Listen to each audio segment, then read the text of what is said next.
बिल्कुल सही बात है आपकी। बट इस चीज को अगर देखें तो राहुल जी युवा कहलाते तो हैं, क्योंकि राहुल जी युवा नेतृत्व कर रहे हैं और युवाओं के साथ हैं, और अभी जितनी भी फैक्टर युवाओं का चल रहा है उसमें राहुल जी ही उनका नेतृत्व कर रहे हैं। तो उसको देखते हुए हम राहुल जी को युवा तो मान सकते हैं। जैसी उनकी छवि है वो एक युवा नेतृत्व की ही छवि है। तो ये परिभाषा ही बदल गई पूरी तरह। अंशुल, आप मानेंगे इस बात को?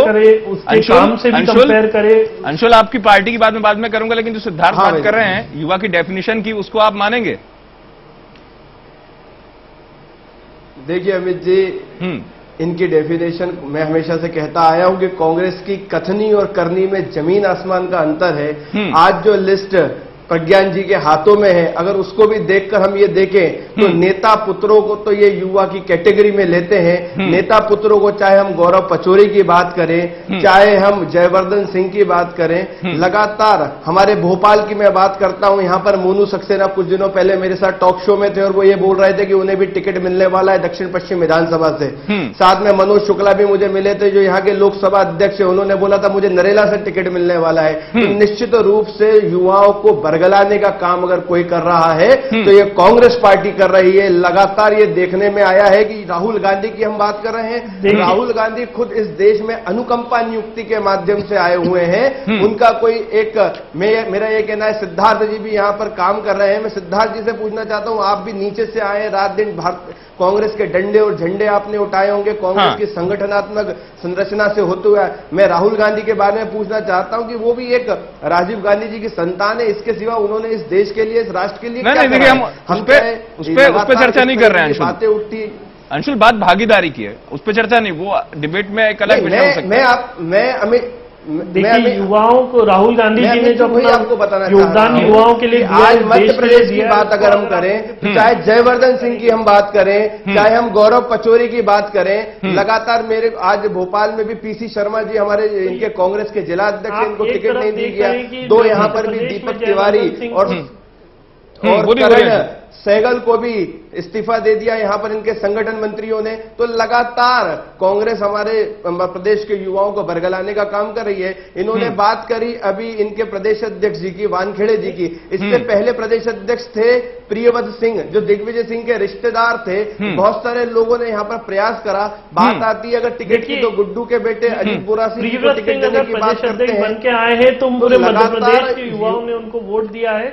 नहीं देखो, ये वोटिंग के आधार पर ही वो प्रदेश अध्यक्ष बन के आए। इसको अगर आप उनके पारिवारिक बैकग्राउंड से उसको जोड़ेंगे तो ये बात गलत होगी। मैं आपको बताता हूं, ये वोट अगर मैं आपको पारिवारिक बैकग्राउंड और वोटों की बात करूं तो कांग्रेस की संस्कृति रही है। कांग्रेस की संस्कृति ने युवाओं को तोड़ने का काम किया है, युवाओं को जोड़ने का काम नहीं करा है। आज राहुल गांधी जी ने एनएसयूआई के इलेक्शन करा दिए हैं कि चुनाव के माध्यम से आप दोनों लोग को रोक के एक बात बताना चाहूंगा। उज्जैन उत्तर जहां से नूरी खान उम्मीदवार है, वहां का अभी निर्णय नहीं हुआ है। इस लिस्ट में उज्जैन उत्तर नहीं है, ये सिर्फ उज्जैन दक्षिण का है।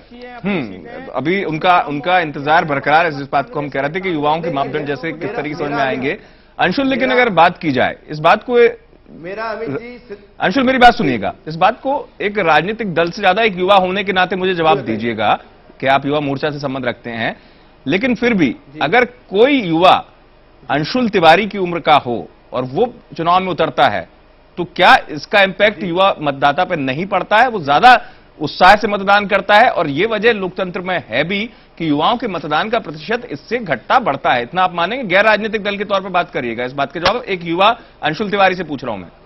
नहीं, बिल्कुल मैं राजनीतिक अमित जी और गैर राजनीतिक दोनों तरीके से कह रहा हूं कि जिस पेड़ पर नहीं कोपले नहीं उगती है, नई पत्तियां नहीं उगती, वो पेड़ ठूठ हो जाता है। उसी प्रकार राजनीति में अगर नए युवा अगर पार्टी से नहीं जुड़ेंगे और पार्टियों को अगर उसको मौका नहीं देगी तो निश्चित रूप से वो पार्टी भी बूढ़ी हो जाएगी। और आज के परिदृश्य में इस देश को युवा ही संचालित कर रहे हैं। चाहे हम सोशल मीडिया की बात करें, चाहे हम ट्विटर की बात करें, चाहे हम लिंक्डइन की बात करें, लगातार युवाओं ने अपनी सक्रियता, अपनी सहभागिता और अपने उत्तरदायित्व को निभाते हुए अपने आक्रोश को और अपने व्यक्तित्व को दर्शाया है। और इस देश की दशा और दिशा बदलने के लिए युवा अपनी महत्वपूर्ण भूमिका इस बार चुनाव में निभाने वाले हैं। चलिए, आप कह रहे हैं महत्वपूर्ण भूमिका निभाने वाले हैं, लेकिन वास्तव में वो महत्वपूर्ण